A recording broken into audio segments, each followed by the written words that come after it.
Hello, good evening, नमस्कार। कैसे आप सभी? उम्मीद करते हैं मस्त होंगे, स्वस्थ होंगे। तो एक बार फिर से स्वागत है आपका अपने इस परिवार में, जिसका नाम है GK GS by Amit Pandey.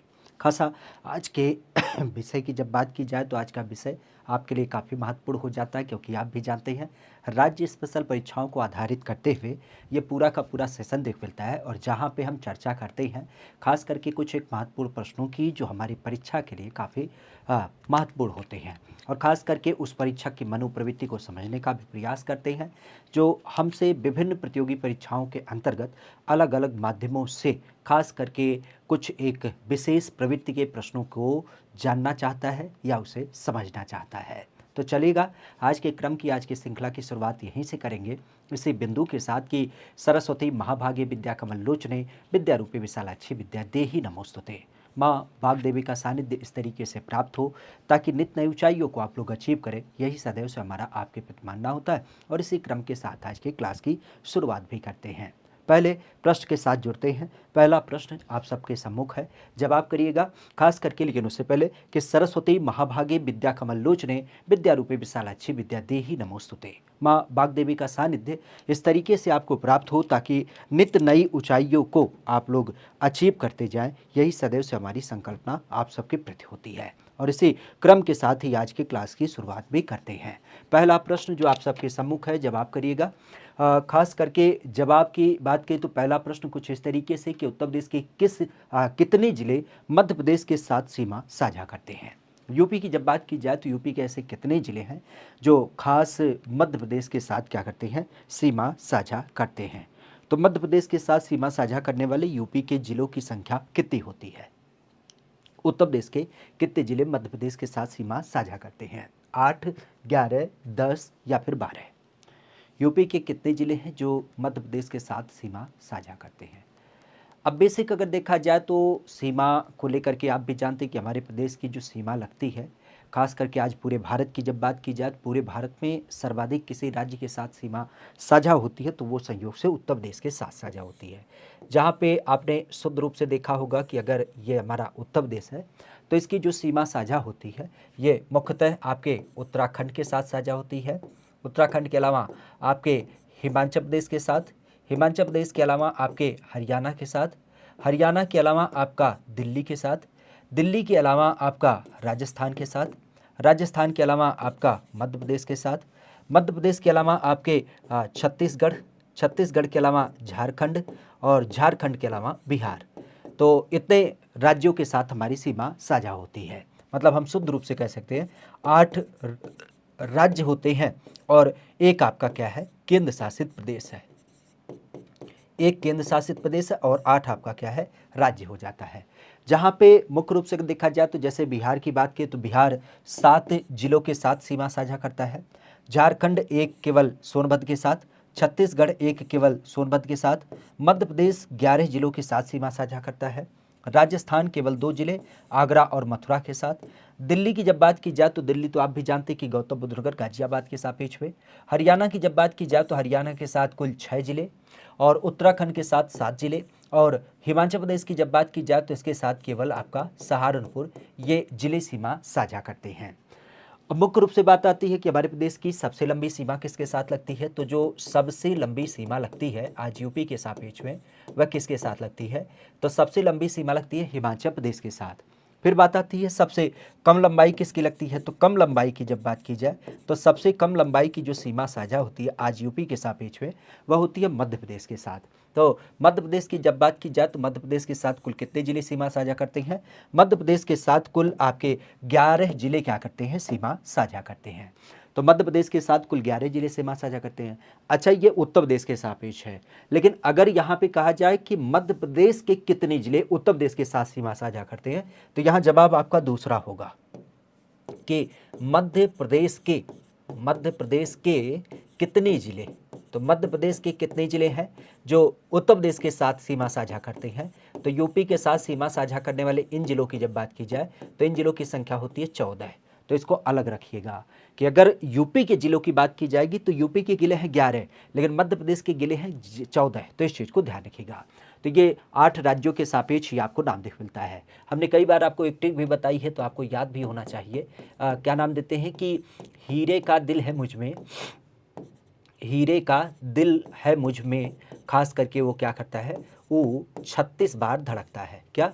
वो 36 बार धड़कता है। ठीक है, हीरे का दिल है मुझ में, ठीक है मुझ में, मुझ में वो क्या करता है, वो 36 बार धड़कता है, वो 36 बार धड़कता है, धड़कता है। ठीक है, तो इससे हमने बताया है कि ही से क्या हो जाएगा, हा मतलब हिमाचल प्रदेश, हिमाचल प्रदेश।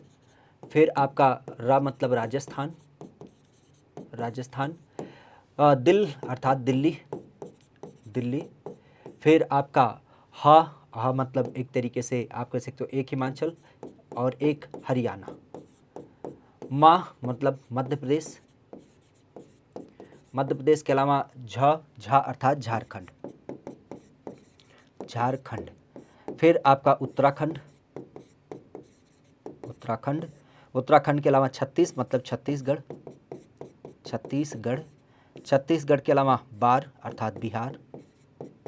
ठीक है, तो ये क्या हो जाते हैं, 1 2 3 4 5 6 7 8 9, 9 राज्यों के साथ हमारी सीमा साझा होती है।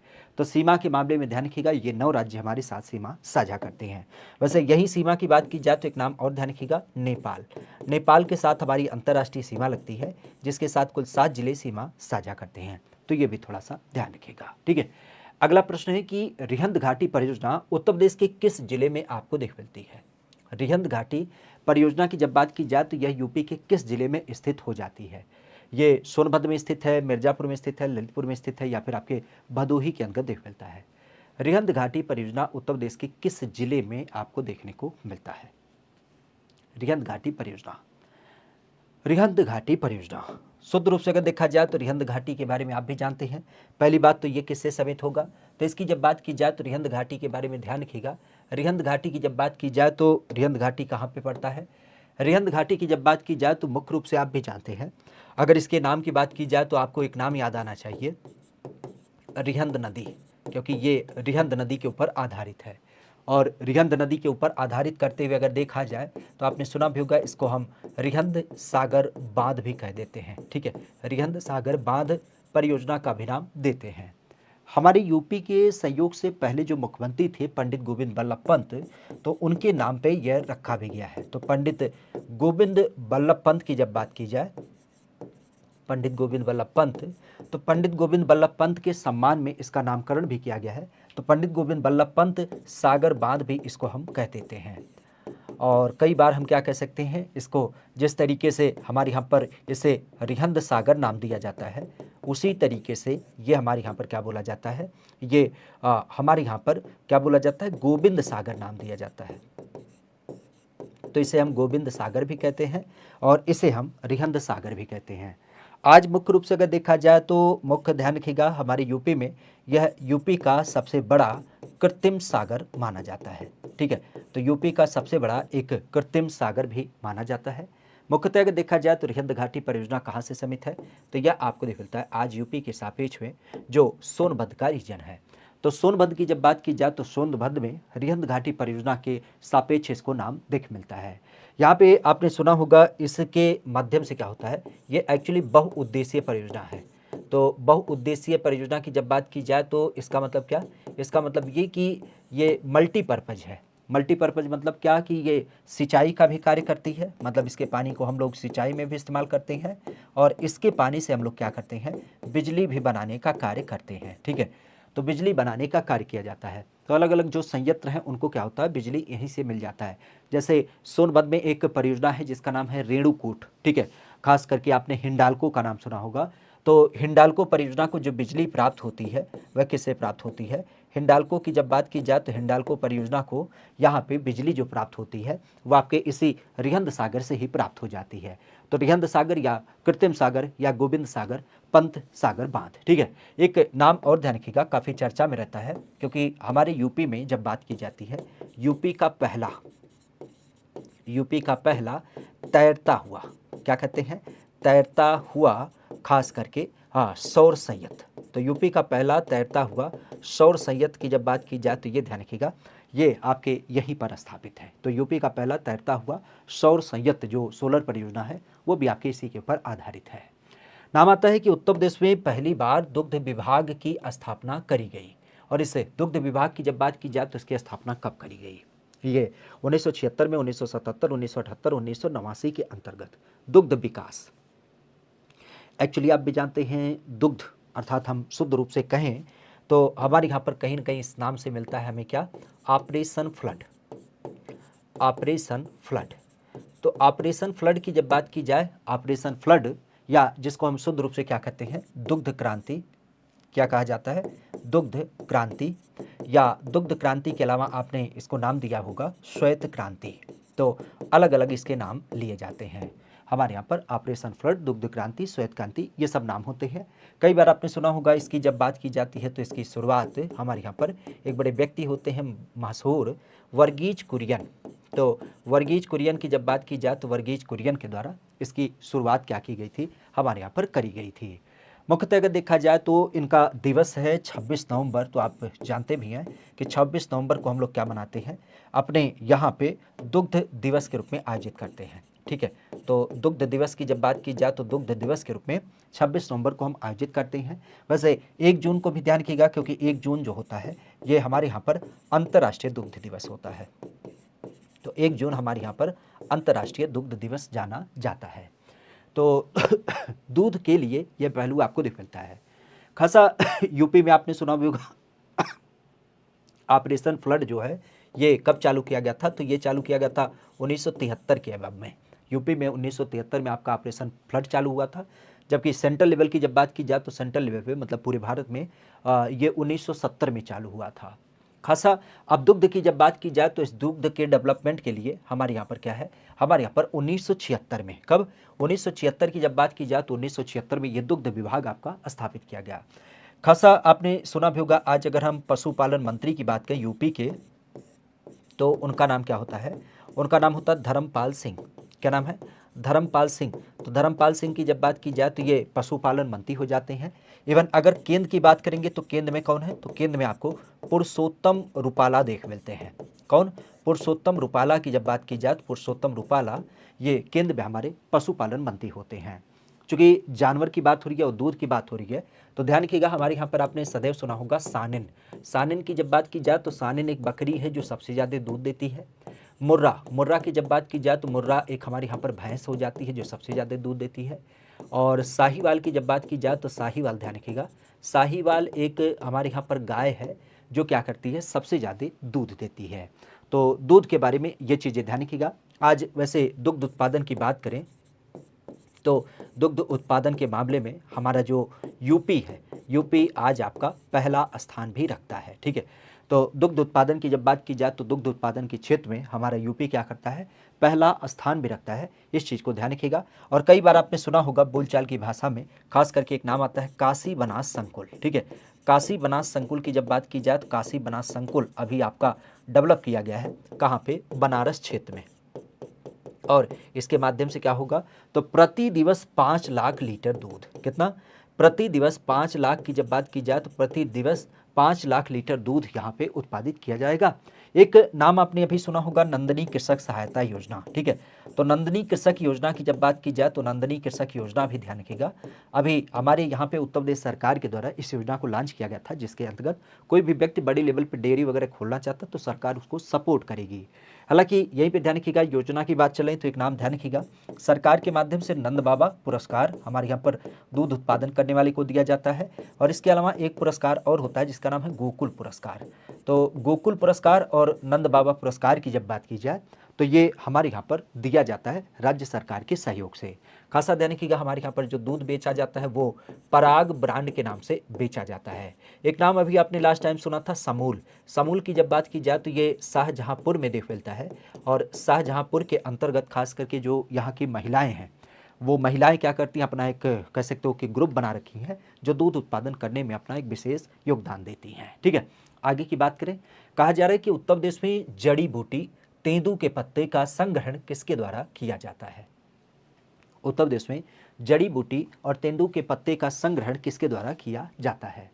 राज्य औषधि निगम, राज्य खनिज निगम, राज्य वन निगम या फिर इनमें से कोई नहीं। पहली बात तो ये ध्यान रखिएगा, ये जो चीज़ें होती हैं सामान्य अवस्था में अगर देखा जाए तो लोकल पब्लिक इसका कलेक्शन नहीं कर पाते हैं, क्योंकि हमारे यहाँ पर सरकारें जो जंगल होती हैं उसको रिजर्व रखती हैं। आपने वन रिपोर्ट जब पढ़ा होगा तो उसमें देखा भी होगा कि 6 प्रकार के आपके वन होते हैं, जिसमें एक वन होता है जिसको हम कहते हैं आरक्षित वन, एक होता है संरक्षित वन, ठीक है। तो उसी के अंतर्गत ये आपके शामिल होते हैं। जहाँ पे आरक्षित या संरक्षित वनों की जब बात की जाए तो इसमें आपने देखा भी होगा कि व्यक्ति को जंगल में घुसने की अनुमति ही नहीं होती है, और जंगल के जो भी आपके उत्पाद होते हैं, चाहे लकड़ी हो, चाहे पत्ता हो, या कह सकते हो कि शहद हो गया, फल हो गया, या जो भी आपके उत्पाद होते हैं उसको वो वहाँ से कलेक्ट नहीं कर सकता है।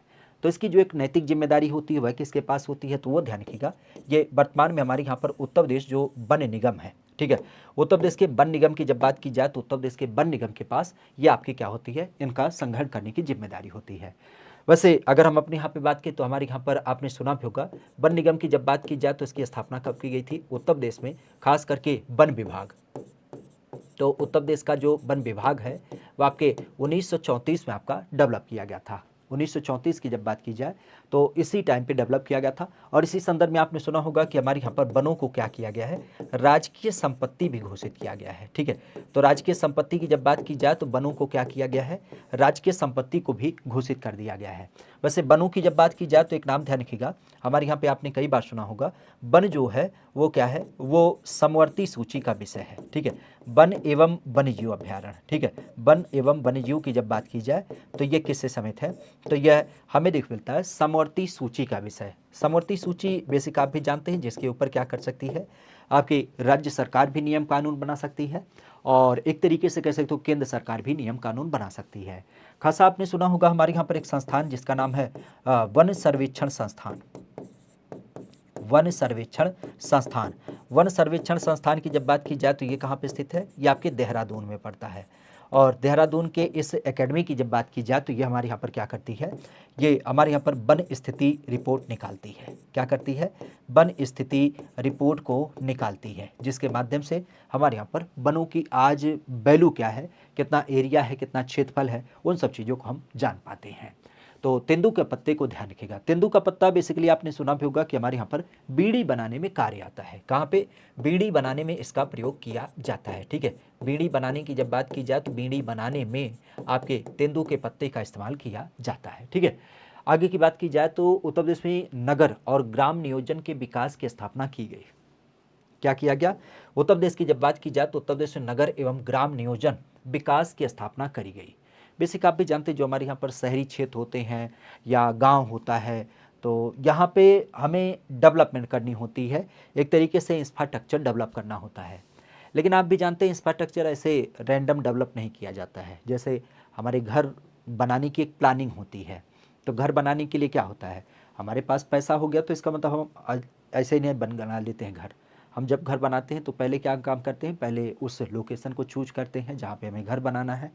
फिर उसके बाद उस लोकेशन के सापेक्ष में हम उस लोकेशन को इस तरीके से महसूस करते हैं कि यहाँ पे प्राकृतिक घटनाओं का क्या आकलन है, मतलब यहाँ बाढ़ आता है, यहाँ भूकंप आता है, आग यहाँ पे लगती है, क्या सीन है, कैसा वहाँ की मिट्टी वगैरह की बनावट क्या है।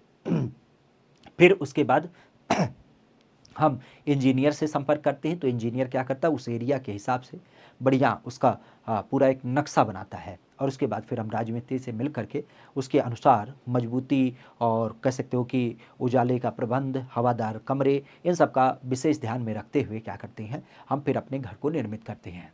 तो जिस तरीके से हम इन सारी चीज़ों को बेसिक ध्यान में रखते हुए करते हैं, तो उसी तरीके से गांव वगैरह में भी जैसे कोई नाली बनाई जा रही है, कोई खड़ंजा बनाया जा रहा है, तो चूंकि ये मास लेवल पे होता है, अब आपको लगता है कि गांव हमारे केवल गांव का है, लेकिन जिला स्तर पे देखेंगे तो जिला स्तर पे हजारों गांव होते हैं, तो सबका काम करना होता है और पैसा भी सीमित होता है।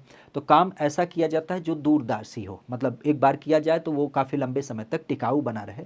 उसके लिए क्या होती है, प्लानिंग की जाती है कि कैसे कैसे हमें टुकड़े में या कैसे कैसे स्टेप में काम करना है, उसकी तरफ हम ध्यान देते हैं। और इसमें जो ज़्यादा प्रायोरिटी बेस पे रखा जाता है वही रखा जाता है कि जिसकी तात्कालिक ज़रूरत है, उसे पहले किया जाए और फिर बाद में उसको चीज़ों को दोहराया जाए। तो यहाँ पे अगर देखा जाए तो इस व्यवस्था को हमारे यहाँ पर पहली बार में 1948 में चालू किया गया।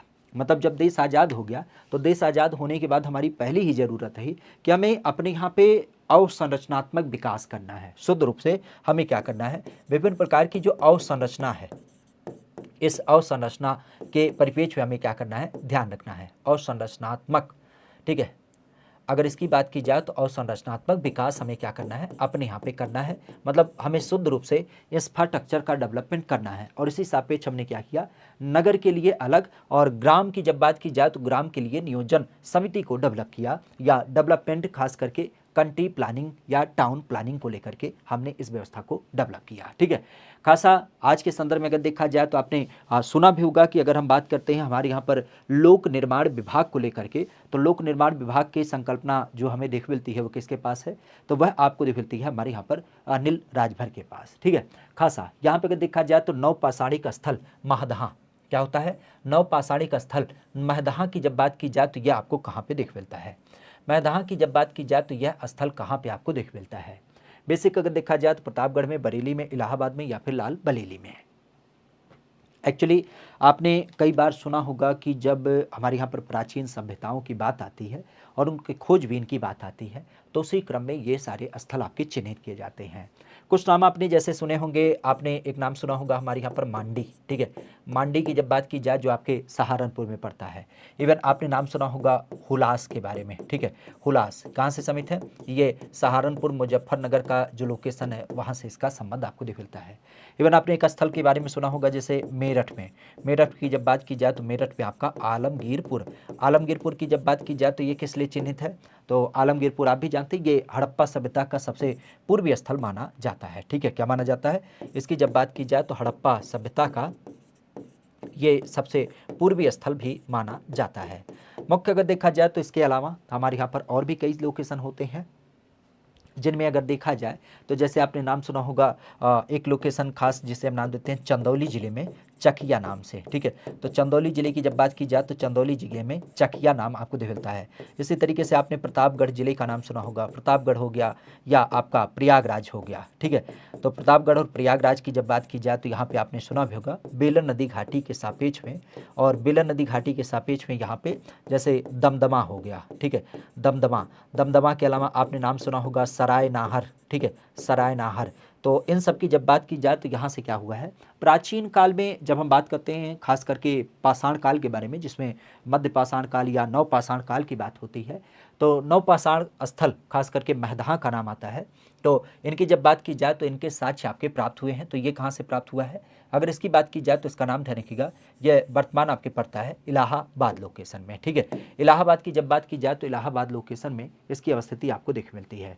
इलाहाबाद खास करके अगर देखा जाए तो इलाहाबाद के संदर्भ में बेलन नदी घाटी का संदर्भ होता है। और यहाँ पे अगर देखा जाए तो इलाहाबाद कम, इसको अगर हम शुद्ध रूप से कहें तो ये आप इसे प्रतापगढ़ भी कह सकते हैं। ठीक है, आप इसे शुद्ध रूप से प्रतापगढ़ भी कह सकते हैं क्योंकि दोनों ऑप्शन दे रखा है।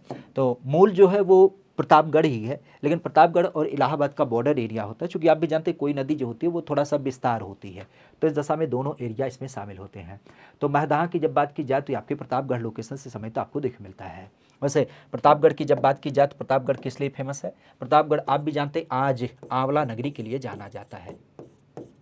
यहाँ पे अगर देखा जाए तो अभी आपने सुना होगा बेल्हा देवी के बारे में, बेल्हा देवी, बेल्हा देवी के नाम से क्या है यहाँ पे पहली बात तो बेल्हा देवी मंदिर है और इसके अलावा यहाँ पे एक रेलवे स्टेशन उसका नाम भी परिवर्तित किया गया। और इसी प्रतापगढ़ की जब बात की जाए तो यहाँ पे ध्यान रखिएगा डॉक्टर भीमराव अंबेडकर के नाम पे, डॉक्टर भीमराव अंबेडकर की जब बात की जाए तो इनके नाम पे एक यहाँ पे क्या है पक्षी विहार देखने मिलता है। ठीक है, राजा का समुद्र आप भी जानते हैं, राजा का जो समुद्र है वह आपको यहाँ पे एक वेटलैंड देखने को मिल जाता है। ठीक है, तो राजा के समुद्र की जब बात की जाए तो एक वेटलैंड जो है वो आपको यहाँ पे देखने को मिल जाता है। ठीक है, कहा जा रहा है कि एक राज्य की सीमा जो है वो आपके सहारनपुर के साथ स्पर्श नहीं करती है। ठीक है, सहारनपुर की जब बात की जाए तो सहारनपुर के साथ स्पर्श नहीं करती है। ये हिमाचल प्रदेश होगा, मध्य प्रदेश होगा, हरियाणा होगा या फिर इनमें से कोई नहीं। सहारनपुर के साथ ये सीमा स्पर्श नहीं करती है। मुख्यतः अगर देखा जाए तो अभी हमने मैप के माध्यम से देखा था कि हमारे यूपी की जब बात की जाए तो हमारी यूपी में ये जो सहारनपुर नाम का लोकेशन है, खासा अगर इसकी बात की जाए तो पहली बात तो ये क्या है, ये हमारे यूपी का सबसे उत्तरी जिला है। क्या है, ये हमारे यूपी का सबसे उत्तरी जिला है। और इस उत्तरी ज़िले की जब बात की जाए तो इस उत्तरी ज़िले के खासियत के स्वरूप ध्यान रखिएगा, यहाँ पे अगर हम इसकी बात करते हैं तो इसके स्वरूप में एक बात ध्यान रखिएगा कि इसके साथ जो सीमा साझा होती है, पहली किसकी होती है तो उत्तराखंड के साथ, दूसरी किसके साथ होती है तो दूसरा यहाँ पे आपका हो जाता है आपके हरियाणा के साथ, और तीसरा जो होता है वह किसके साथ होता है तो वह होता है हिमाचल प्रदेश के साथ। ठीक है, तो यहाँ पे अगर देखा जाए तो सहारनपुर की सीमा किसके साथ साझा करी है, हिमाचल प्रदेश के साथ साझा करती है, हरियाणा के साथ साझा करती है, मध्य प्रदेश के साथ नहीं लगती है। क्योंकि बाकायदा अगर हम मध्य प्रदेश की बात करें तो मध्य प्रदेश का जो क्रम है, मध्य प्रदेश तो यहाँ पे स्थित है ना, मध्य प्रदेश जो है ये तो इधर की तरफ है। मध्य प्रदेश की जब बात की जाए तो ये दक्षिण में है, कहाँ सबसे उत्तर की बात चल रही है, तो मध्य प्रदेश के साथ सहारनपुर की सीमा साझा नहीं होती है। खासा हिमाचल प्रदेश के बारे में एक चीज़ और ध्यान रखिएगा, हिमाचल प्रदेश हमारे प्रदेश की क्या करती है, सबसे कम लंबाई की जब बात की जाए, मतलब न्यूनतम लंबाई की जब बात की जाए तो न्यूनतम लंबाई की सीमा आपके हिमाचल प्रदेश के साथ साझा होती है। अच्छा, एक चीज़ और ध्यान रखिएगा, सहारनपुर जिले की जब बात की जाए तो ये काफ़ी फेमस है। क्यों? क्योंकि सबसे पहली बात तो रसीले फल, रसीले फल, रसीले फल की जब बात की जाए जिसमें नींबू है, संतरा है, ठीक है, मौसमी है, ये सब नाम आपको देखने को मिलते हैं। तो नींबू, संतरा, मौसमी, ये सब नाम आपको देख मिलते हैं। इसके अलावा अगर यहीं पे देखा जाए तो आपने सुना होगा जैसे शाकंभरी के बारे में, तो शाकंभरी देवी की जब बात की जाए तो शाकंभरी देवी के नाम से यहाँ पे एक मंदिर देख मिलता है। शाकंभरी देवी मंदिर के अलावा अगर देखा जाए तो यहीं पे आपने सरसावा एयरपोर्ट के बारे में सुना होगा। ठीक है, सरसावा एयरपोर्ट की जब बात की जाए तो सरसावा एयरपोर्ट देख मिलता है।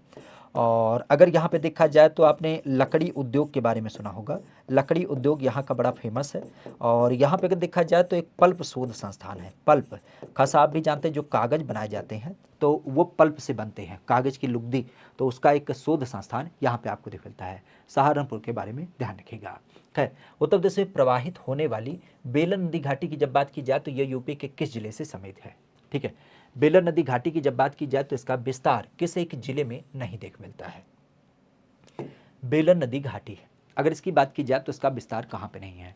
अभी हमने बताया खास करके जब हम बात करते हैं किसके बारे में, पूरा पाषाणिक स्थल के बारे में, तो हमने बेलन नदी घाटी के बारे में बात किया, जहाँ से आपको नवपाषाण सभ्यता की जब बात की जाए तो नवपाषाण काल सभ्यता के क्या हुए थे, आपके साक्ष्य प्राप्त हुए थे, नवपाषाण काल सभ्यता के आपके साक्ष्य प्राप्त हुए थे।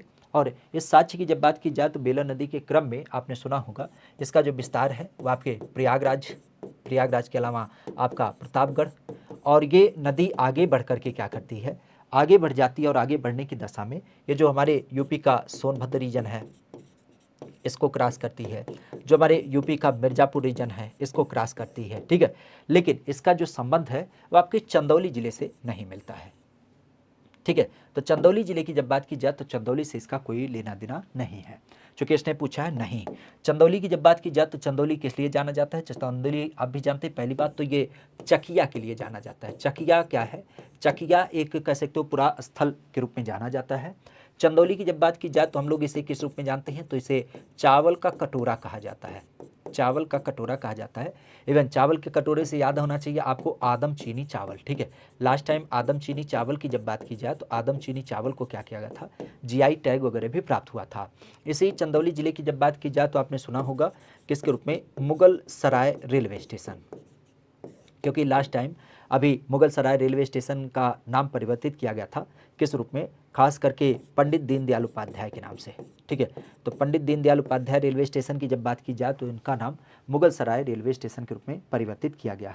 ठीक है, खासा इसके अलावा अगर देखा जाए तो एक नाम और ध्यान रखिएगा, इसी चंदौली के अंतर्गत आपने सुना होगा हमारे देश के जो दूसरे प्रधानमंत्री थे लाल बहादुर शास्त्री। ठीक है, लाल बहादुर शास्त्री की जब बात की जाए तो लाल बहादुर शास्त्री का भी जन्म यहाँ पे हुआ है। कब हुआ था, 2 अक्टूबर को। ठीक है, तो 2 अक्टूबर की जब बात की जाए तो 2 अक्टूबर को लाल बहादुर शास्त्री का जन्म यहाँ पे आपको मिलता है। वैसे एक स्टेशन ध्यान रखिएगा, मड़ुआडीह। ठीक है, मड़ुआडीह की जब बात की जाए तो मड़ुआडीह का नाम ध्यान रखिएगा, इसका नाम बनारस कैंट किया गया था। ठीक है, मड़ुआडीह की जब बात की जाए तो मड़ुआडीह रेलवे स्टेशन का नाम बदल करके क्या किया गया था, बनारस कैंट किया गया था, जो इसी के पैरेलल आपको देख मिलता है। ठीक है, आगे की बात की जाए तो एक नाम आता है कि उत्तर प्रदेश के अन्य जिलों के साथ सोनभद्र जिले की सीमा साझा करती है। मतलब शुद्ध रूप से अगर कहा जाए तो सोनभद्र की सीमा किसके साथ साझा होती है? प्रयागराज, चंदौली, चित्रकूट या फिर उपयुक्त सभी। सोनभद्र की जो सीमा साझा होती है वह बेसिकली किसके साथ साझा होती है? अच्छा, एक काम जरूर करिएगा, अगर आप लोग बने हैं इस चैनल पे तो इस चैनल को भी लाइक शेयर सब्सक्राइब कर लीजिएगा, ठीक है, क्योंकि ऐसे ही बेहतरीन क्लासेज आपको केवल यहीं पे मिलती हैं, ठीक है। चलिए, सोनभद्र जिले की जब बात की जाए तो सोनभद्र जिले के रूप में यह नाम देखने को मिलता है। तो पहली बात अगर देखा जाए तो सोनभद्र के बारे में आप पूरा विस्तार देखते हैं, और इस विस्तार की जब बात की जाए तो इस विस्तार का जो एक संकलन होता है अगर हम सोनभद्र के रूप में देख पाए तो सोनभद्र का विस्तार कुछ इस तरीके से, खास करके अगर इसकी बात की जाए तो ये हमारे यहाँ पर क्या माना जाता है? ये माना जाता है यूपी का सबसे दक्षिणी जिला। क्या माना जाता है? इसकी जब बात की जाए तो ये माना जाता हमारे यूपी का सबसे दक्षिणी जिला। और इस दक्षिणी जिले की जब बात की जाए तो इस दक्षिणी जिले के सापेक्ष आपने देखा होगा इसकी सीमा जो होती है वह किसके किसके साथ लगती है? तो इसकी सीमा मुख्य रूप से आपकी जो लगती है वह किसके साथ लगती है? तो इसकी सीमा लगती है आपके बिहार के साथ। पहला बिंदु किसके साथ? बिहार के साथ। बिहार के अलावा अगर देखा जाए तो इसकी सीमा किसके साथ? तो ये झारखंड के साथ, ठीक है। झारखंड के अलावा अगर देखा जाए तो इसकी सीमा छत्तीसगढ़ के साथ, और छत्तीसगढ़ के अलावा अगर देखा जाए तो इसकी सीमा मध्य प्रदेश के साथ। तो इस तरीके से क्या होती है? इनकी सीमा साझा होती है। तो कुल 4 राज्यों के साथ इसकी सीमा साझा होती है। सबसे दक्षिणी जिला माना जाता है। कई बार आपने सुना होगा इस जिले के मुख्यालय की जब बात की जाए तो इस जिले का मुख्यालय क्या है? तो जिले का मुख्यालय है रॉबर्ट्सगंज, ठीक है। रॉबर्ट्सगंज की जब बात की जाए तो इसका नाम ध्यान रखिएगा, ठीक है। रॉबर्ट्सगंज क्या हो जाता है? इसका मुख्यालय हो जाता है, ठीक है। बेसिक अगर देखा जाए तो सोनभद्र जिला काफ़ी चर्चा में रहता है, क्योंकि सोन नदी का भी कॉन्सेप्ट यहाँ पे देखने को मिल जाता है, ठीक है। सोन नदी की जब बात की जाए तो ये देख मिलता है। हमारे यूपी में सर्वाधिक जनजाति की जब बात की जाए तो सर्वाधिक जनजाति यहीं पे पाई जाती हैं। और यूपी के अलावा अगर देखा जाए तो सबसे ज़्यादा वन क्षेत्रफल जो है, मतलब वन एरिया की जब बात की जाए तो सबसे ज़्यादा वन एरिया यहीं पे मिलता है। इवन आपने सुना होगा एक वन ग्राम है जिसका नाम ही है बेलहथी, ठीक है। तो बेलहथी की जब बात की जाए तो बेलहथी एक वन ग्राम यहाँ पे आपको दिख मिलता है। कई बार आपने सुना होगा जैसे रेणुकूट, तो रेणुकूट जहाँ पे आपके एल्युमिनियम के तत्व पाए जाते हैं, ये लोकेशन यहीं से समित है। और यहीं पे अगर देखा जाए तो आपने सिंगरौली का नाम सुना होगा, जहाँ से हमारे यहाँ पर थोड़ी बहुत मात्रा में क्या होता है? कोयला पाया जाता है। तो ये क्षेत्र भी यहीं से समित है, ठीक है। तो सिंगरौली कोयला के रूप में ये भी आपको यहीं पे देख मिलता है। अच्छा, नामों की जब बात करें तो यहीं पे आपने सुना होगा सोनभद्र के अंतर्गत ही, खास करके जब हम बात करते हैं किसको लेकर के, एल्युमिनियम के लिए ध्यान रखिएगा हिंडाल्को, ठीक है। हिंडाल्को की जब बात की जाए तो हिंडाल्को का नाम ध्यान रखिएगा, क्योंकि हिंडाल्को नाम की एक जो कंपनी है यही क्या होती है? यहाँ पे स्थापित है, ठीक है। तो हिंडाल्को की जब बात की जाए तो हिंडाल्को यहाँ पे अवस्थित है। खासा इस सोनभद्र जिले की जब बात की जाए तो यहाँ पे सलखान जीवास पार्क है, सलखान जीवास पार्क है। और सलखान जीवास पार्क के अलावा अगर देखा जाए तो यहीं पे आपने नाम सुना होगा किसके रूप में? हाथी नाला बायोडायवर्सिटी के बारे में। तो हाथी नाला बायोडायवर्सिटी पार्क की जब बात की जाए तो ये भी आपको यहाँ पे देख मिलता है। अब बेसिक अगर देखा जाए तो इस जिले की जो सीमा साझा होती है वो किसके किसके साथ होगी? तो मुख्य रूप से आप भी जानते हैं इसकी सीमा आप कह सकते हो कि यहाँ पे चंदौली के साथ साझा होती है। इसकी सीमा चित्रकूट के साथ नहीं साझा होती, क्योंकि चित्रकूट यहाँ पे स्थित है। प्रयागराज के साथ इसकी सीमा साझा नहीं होती है। खासा अब यहाँ पे देखा जाए तो यहाँ पर किसके साथ? केवल केवल आपके चंदौली के साथ साझा होती है। क्योंकि अगर हम बात करें मिर्जापुर के बारे में तो मिर्जापुर की शुद्ध सीमा मतलब कह सकते हो कि इसकी शुद्ध सीमा जो लगती है वह किसके साथ लगती है? तो वह केवल केवल मिर्जापुर और मिर्जापुर के अलावा चंदौली, केवल इन्हीं 2 जिलों के साथ इसकी सीमा साझा करती है। वैसे सोनभद्र मिर्जापुर रीजन में एक चीज़ और ध्यान रखिएगा, यहाँ पे आपने सुना होगा कैमूर वन्यजीव विहार भी है, ठीक है। तो कैमूर वन्यजीव विहार की जब बात की जाए तो कैमूर वन्यजीव विहार भी यहाँ मिर्जापुर लोकेशन में आपको देखने को मिल जाता है। तो इस चीज़ को ध्यान रखिएगा, क्योंकि कैमूर वन्यजीव विहार के सापेक्ष आपको यहाँ पे कैमूर श्रेणी देख मिलती है। और इसी कैमूर श्रेणी में ही हमारी यूपी का सबसे ऊंचाई वाला पर्वत श्रृंखला भी देखने मिलती है, जिसको हम सोनाकर की पहाड़ी कहते हैं। क्या कहते हैं? सोनाकर की पहाड़ी भी कह देते हैं। तो सोनाकर की जो पहाड़ी है वो कहाँ पे स्थित है? ये आपके इसी सोनभद्र मिर्जापुर रीजन में पड़ता है, कैमूर श्रेणी में। एक चीज़ और ध्यान रखिएगा, ये यूपी की सबसे ऊंची पहाड़ी है सोनाकर की पहाड़ी। लेकिन अगर आपसे पूछेगा यूपी का सबसे उच्चतम बिंदु तो वो कौन सा है? तो सबसे उच्चतम बिंदु जो है वो पड़ता है आपके सहारनपुर में। और सहारनपुर जिले के अंतर्गत आपने कई बार सुना होगा नाम दिया जाता है कामोत बिंदु। क्या बोलते हैं? कामोत बिंदु। तो ये यूपी का सबसे उच्चतम बिंदु माना जाता है, ठीक है। आगे की बात आती है कि कौन सा नृत्यकार कथक नृत्य से संबंधित, कथक नृत्य से संबंधित नहीं है। ठीक है, तो यहाँ पे जवाब देना है कि कथक से कौन संबंधित नहीं है। बेसिक, बिंदादेन, शंभू महाराज, लच्छू महाराज, ध्रुवतारा जोशी। पहली बात तो ये ध्यान रखिएगा, कथक, कथक की जब बात की जाए तो कथक का कॉन्सेप्ट क्या है। कथक का मतलब होता है कथाओं को एक तरीके से लोगों के बीच में क्या करना, प्रस्तुत करना। और इन कथाओं की जब बात की जाए तो इनका हाव भाव के माध्यम से लोगों के बीच में प्रस्तुतिकरण करना, यही बेसिक आपको देख मिलता है। आज कथक की जब बात की जाए तो कथक के बारे में आपने सुना भी होगा। पहली बात, इसे शास्त्रीय नृत्य का दर्जा दिया गया है। शास्त्रीय नृत्य के सापेक्ष में हमारे यहाँ पर इसके लिए एक कथक शोध संस्थान भी स्थापित है। कथक शोध संस्थान कब स्थापित किया गया, तो यह आपके 1988 में स्थापित किया गया था। 1988 में कहाँ पे स्थित है, तो यह आपके राजधानी लखनऊ में देखने को मिल जाता है। अगर हम कथक विधा की बात करें तो कथक विधा के बारे में आपने सुना होगा, 3 घरानों का नाम कई बार आपके चर्चा में रहता है। जैसे लखनऊ, लखनऊ घराने की जब बात की जाए तो लखनऊ क्या करता है, कला और संस्कृति को प्रमोट करता है। ठीक है, तो कला और संस्कृति की जब बात की जाए तो इसको प्रमोट करता है। खासा अगर देखा जाए तो लखनऊ के अलावा आपने बनारस का नाम सुना होगा। बनारस घराना जो है वो हमारे यहाँ पर क्या करता है, आध्यात्म की बात करता है। तो आध्यात्म को प्रमोट करता हुआ ये बनारस घराना होता है। और इसके अलावा अगर देखा जाए तो हमारा जयपुर घराना, जयपुर घराने की जब बात की जाए तो ये किस लिए जाना जाता है, तो ये कथक में संगीत विधा के लिए। तो कथक में संगीत विधा के लिए ये आपका जयपुर घराना जाना जाता है। आज कथक की जब बात की जाए तो कथक अगर कोई व्यक्ति करता है तो कथक में 4 संस्थान हैं जो डिग्री भी देते हैं। कौन कौन से संस्थान हैं, तो एक तो आपका लखनऊ विश्वविद्यालय है, एक आपका आगरा विश्वविद्यालय है, एक आपका कह सकते हो कि भारत खंडे संगीत संस्थान है, और एक आपका यही कथक शोध संस्थान है। तो ये 4 संस्थान ऐसे हैं जो क्या करते हैं, कथक में आपको डिग्री वगैरह भी देते हैं। मुख्यतः अगर देखा जाए तो हमारे प्रदेश की परंपरा है। अगर इनमें देखा जाए तो बिंदादीन, शंभू महाराज, बिरजू महाराज, लच्छू महाराज, इन सब का नाम आपको देख मिलता है। तो यहाँ पे अगर देखा जाए तो बिरजू महाराज का संदर्भ भी ध्यान रखिएगा। बिरजू महाराज अर्थात जिनको हम बृजमोहन मिश्रा कहते हैं, उनका भी संबंध यहाँ से है। ये ध्रुवतारा जोशी इसमें शामिल नहीं होते हैं। ठीक है, इवन खासा ध्यान रखिएगा, हमारे यहाँ पर जब हम अंतिम नवाब की बात करते हैं, नवाब वाजिद अली शाह, तो नवाब वाजिद अली शाह एक ऐसे व्यक्ति हैं जिन्होंने क्या किया है, कथक को प्रमोट भी किया है। ठीक है, कथक की जब बात की जाए तो कथक को प्रमोट भी किया है। इवन आपने सुना होगा इनके द्वारा लिरिक्स वगैरह लिखे जाने की भी बात, खास करके इनकी जो एक बड़ी प्रसिद्ध रचना है राधा कृष्ण को आधारित करते हुए। ठीक है, राधा कृष्ण प्रसन्न को लेकर के इनका काफ़ी चर्चित नाम रहता है। और कई बार आपने सुना होगा इन्होंने जो नाम लिखा है वो क्या, अख्तर पिया। अख्तर पिया की जब बात की जाए तो अख्तर पिया के नाम से क्या करते थे, जो कथक के अलावा ठुमरी होती है तो ठुमरी की बंद से लिखते थे।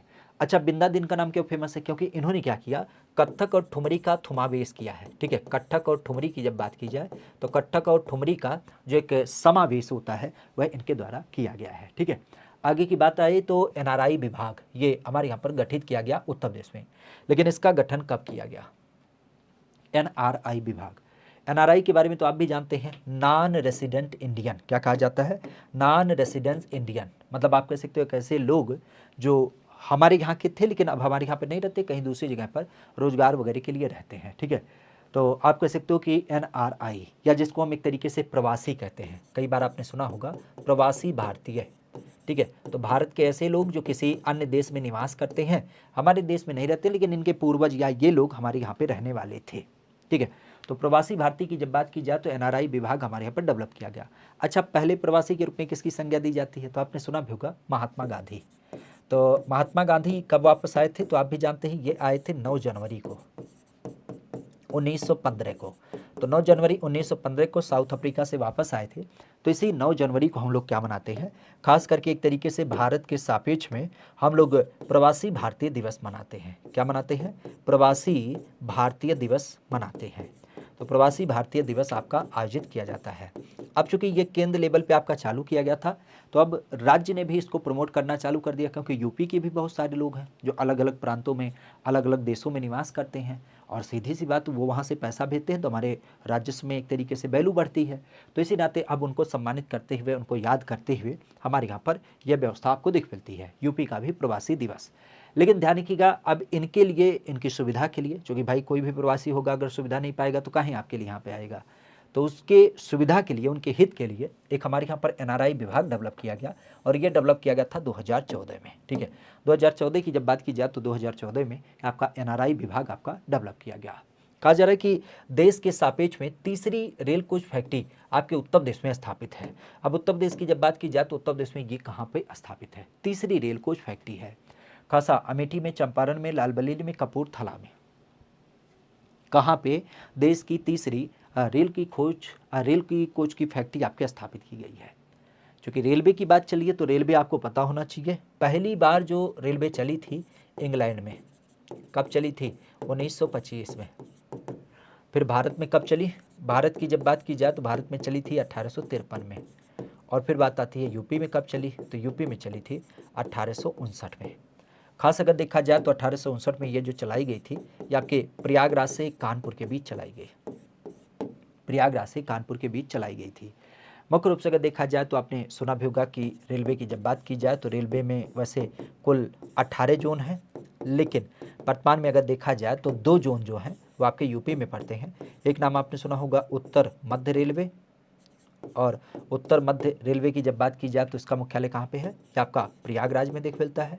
और इसी तरीके से एक नाम आपने सुना होगा जिसको हम कहते हैं पूर्व उत्तर रेलवे। ठीक है, पूर्व उत्तर रेलवे, इसका मुख्यालय कहाँ पे है? तो ये आपका मुख्यालय गोरखपुर में पड़ता है। तो गोरखपुर में पूर्व उत्तर रेलवे का मुख्यालय देख मिलता है। खासा आज रेलवे की जब बात की जाए तो रेलवे के सापेक्ष में हमारे यूपी में कई सारे काम किए जाते हैं। जैसे एक नाम आपने सुना होगा बरेका, जिसको हम कहते हैं बनारस रेल इंजन कारखाना। क्या कहते हैं? बनारस रेल इंजन कारखाना। बनारस रेल इंजन कारखाना की जब बात की जाए तो ये कहाँ पे स्थित है? या आपके बनारस के क्षेत्र में जो खास करके आपका वही कह सकते हो कि मडुआडीह का लोकेशन है। मडुआडीह की जब बात की जाए तो मडुआडीह का जो लोकेशन है वहाँ पे आपको देख मिलता है बनारस रेल इंजन कारखाना। इवन एक नाम ध्यान रखिएगा गोरखपुर में। गोरखपुर की जब बात की जाए तो गोरखपुर में आपने सुना भी होगा, यहाँ पे जो रेल के डब्बे टूट फूट जाते हैं तो रेल का मरम्मत कारखाना है। ठीक है, रेल डब्बा मरम्मत कारखाना की जब बात की जाए तो आपके गोरखपुर में पड़ता है। और जो नए डब्बे बनाए जाते हैं अगर उनकी बात की जाए तो ये कहाँ पे बनते हैं? तो आपके लाल बरेली की जब बात की जाए तो वहाँ पे आपको देखने को मिल जाता है। तो देश की तीसरी रेल की कोच की फैक्ट्री जो है वो आपके लाल बरेली में देख मिलती है। वैसे यूपी का सौभाग्य समझिएगा कि सबसे ज़्यादा हमारे यहाँ पर मेट्रो चलाए जाते हैं। ठीक है, सर्वाधिक शहरों में हमारे यहाँ पर मेट्रो चलाए जाते हैं। और यूपी की जब बात की जाए तो यूपी में आपने देखा था नमो भारत, ये भी आपकी ट्रेन चलती है, जो खास करके RRTS के रूप में नाम दिया गया था। वंदे भारत आपने सुना होगा, पहली वंदे भारत आपके बनारस से चालू की गई थी नई दिल्ली के बीच में। और एक नाम और आपने सुना होगा किसके रूप में? नमो भारत, वंदे भारत, और फिर आपके अमृत भारत। अमृत भारत की जब बात की जाए तो ये आपके अयोध्या से चालू की गई थी नई दिल्ली के लिए। तो तीनों प्रकार की ट्रेनें आपके यहाँ से चलाई जाती हैं। वैसे एक ट्रेन और ध्यान रखिएगा, तेजस एक्सप्रेस वे की जब बात की जाए तो तेजस एक्सप्रेस ध्यान रखिएगा, ये देश की पहली प्राइवेट ट्रेन थी और ये भी चालू की गई थी आपके लखनऊ से, यूपी की राजधानी लखनऊ से नई दिल्ली के बीच में। तो इसको भी ध्यान रखिएगा। वर्तमान हमारे रेल मंत्री कौन है? तो वर्तमान रेल मंत्री हमारे अश्विनी वैष्णव हैं, जिनको ये नहीं पता कि रेलवे में वैकेंसी भी कुछ होती है। ठीक है, खैर यहाँ पे अगर देखा जाए तो लखनऊ योजना किससे संबंधित है? लखनऊ योजना किसके डेवलपमेंट से संबंधित होती है? ठीक है, लखनऊ योजना की जब बात की जाए तो लखनऊ योजना बेसिकली किसके डेवलपमेंट से आपको संबंधित देखने को मिलता है? नाम आता है स्वास्थ्य से, ऊर्जा से, आवास से, या फिर आपकी सड़क से। लखनऊ योजना, लखनऊ योजना की जब बात की जाए तो इसका संबंध किससे होगा? तो मुख्य रूप से ध्यान रखिएगा, अगर बात करें हमारे यहाँ पर लखनऊ, तो चूंकि आप भी जानते हैं लखनऊ जो है वो प्रदेश की क्या है? राजधानी है। तो प्रदेश की राजधानी में कई बार क्या होता था? जाम की समस्या लगती थी। अब इस जाम की समस्या को निपटाने के लिए हमारे यहाँ पर क्या किया गया? अलग अलग आपके सड़क बनाए जा रहे हैं। तो सड़कों को डेवलपमेंट करने के लिए हमारे यहाँ पर लखनऊ योजना चालू की गई है। वैसे सड़क के सापेक्ष में आपको याद होना चाहिए खासा वर्तमान में नितिन गडकरी का नाम। नितिन गडकरी की जब बात की जाए तो नितिन गडकरी कौन है? ये वर्त में हमारे यहाँ पे खास करके केंद्रीय सड़क मंत्री के रूप में जाने जाते हैं। ठीक है, केंद्रीय सड़क मंत्री के रूप में नाम दिया जाता है। वैसे सड़कों की जाल की जब बात की जाए तो आज यूपी में सबसे ज़्यादा क्या है? सड़कों का जाल है। ठीक है, उत्तर प्रदेश में अगर देखा जाए तो महाराष्ट्र के बाद दूसरे नंबर पे आपका यूपी में जो राष्ट्रीय राजमार्ग है उनकी लंबाई सबसे ज़्यादा महाराष्ट्र में, फिर आपके यूपी में है। लेकिन जब हम सामान्य सड़कों की बात करें जैसे ग्रामीण सड़कें, जिला मार्ग वगैरह, तो उस मामले में हमारा यूपी पहला स्थान रखता है। वर्तमान में अगर देखा जाए तो आपने 4 प्रकार की सड़कें भी सुनी होगी। एक नाम होता है नेशनल हाईवे, नेशनल हाईवे की जब बात की जाए तो ये एक तरीके से केंद्र सरकार के द्वारा डेवलप की जाती हैं। एक फिर होता है आपका स्टेट हाईवे। स्टेट हाईवे मतलब आप कह सकते हो जिसको राज्य सरकार के द्वारा डेवलप किया जाता है। फिर एक आता है आपका जिसको हम बोलते हैं जिला सड़क या जिला मार्ग। जिला मार्ग की जब बात की जाए तो डिस्ट्रिक्ट रोड का नाम आता है। डिस्ट्रिक्ट रोड मतलब जो जिला के मुख्यालय को कनेक्ट करता है। और एक होता है आपका ग्राम सड़क या विलेज रोड, ठीक है। तो ग्राम सड़क की जब बात की जाए तो ये डिस्टेंस मोड पे जो आप कह सकते हो कि दूर दूर क्षेत्र पे आपके गांव होते हैं उनको कस्बे के मुख्य रोड से कनेक्ट करना, ये आपके 4 प्रकार के रोड आपको दिख मिलते हैं। बेसिक सड़कों की बात चलेगी तो एक दो प्रकार की सड़कें ध्यान रखिएगा। जैसे अभी आपने सुना था सूरत में एक सड़क बनाई गई है, और सूरत की इस सड़क की जब बात की जाए तो इसका नाम क्या था, ये नाम था स्टील सड़क। स्टील स्लैग की जब बात की जाए तो स्टील स्लैग से बनाई गई एक सड़क जिसको हम सूरत में देखे थे। अभी हमारे यहाँ पर प्लास्टिक का जो कचरा होता है उस प्लास्टिक कचरे से सड़क बनाई जा रही है, और ये कहाँ पे बनाई जा रही है, जो आपकी बरेली में बनाई जा रही है, तो खास करके प्लास्टिक सड़क। अभी आपने सुना होगा सफ़ेद सड़क, तो सफ़ेद सड़क की जब बात की जाए तो ये कहाँ पे, ये आपके गोरखपुर में बनाई जा रही है। ये तापमान सह सकती है। इसके अलावा एक नाम आपने सुना होगा बोलती सड़क, ये कहाँ पे बनाई जा रही है, तो बोलती सड़क की जब बात की जाए तो बोलती सड़क का नाम ध्यान रखिएगा। ये हमारे यहाँ पर जो बनाई गई है वो आपके लखनऊ में, ये विशेषता आपके बनाई गई है ट्रैफिक को कंट्रोल करने वगैरह के लिए। वैसे सड़कों की बात चल रही है तो एक नाम ध्यान रखिएगा, हमारे यहाँ पे यूपी की सबसे ऊंची सड़क जो बनाई गई है वो कहाँ पे बनाई गई है, तो एलिवेटेड रोड जिसे हम कह सकते हैं, एलिवेटेड रोड। तो एलिवेटेड रोड की जब बात की जाए तो ये कहाँ पे दिख मिलता है, तो एलिवेटेड रोड ध्यान रखिएगा। ये आपने सुना होगा कि जब हमारे यहाँ पर वो पलवल से दुहाई का सीन है तो उसी के ऊपर आधारित करते हुए ये आपका एलिवेटेड रोड आपको दिख मिलता है, ठीक है। तो गाजियाबाद लोकेशन की जब बात की जाए तो वहाँ पे स्थित है। अभी आपने एक वर्ल्ड रिकॉर्ड भी सुना था किसके बारे में, जो दिल्ली मेरठ हाईवे है। तो दिल्ली मेरठ हाईवे की जब बात की जाए तो दिल्ली मेरठ हाईवे को बनाने के मामले में एक अभी क्या किया गया था, वर्ल्ड रिकॉर्ड भी बनाया गया था।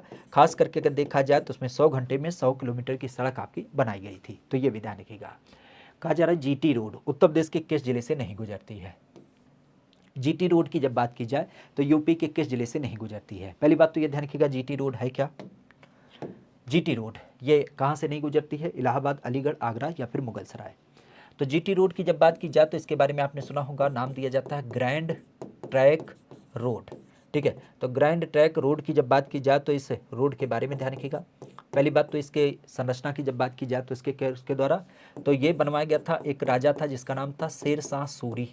शेर शाह सूरी के द्वारा क्या किया गया था, इसको डेवलप किया गया था।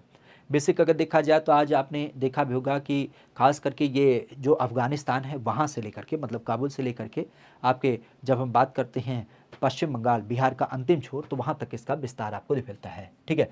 तो मुख्य रूप से अगर देखा जाए तो ये जो जीटी रोड है अगर इसकी बात की जाए तो ये जीटी रोड आपके अलग अलग लोकेशन से गुजरती है।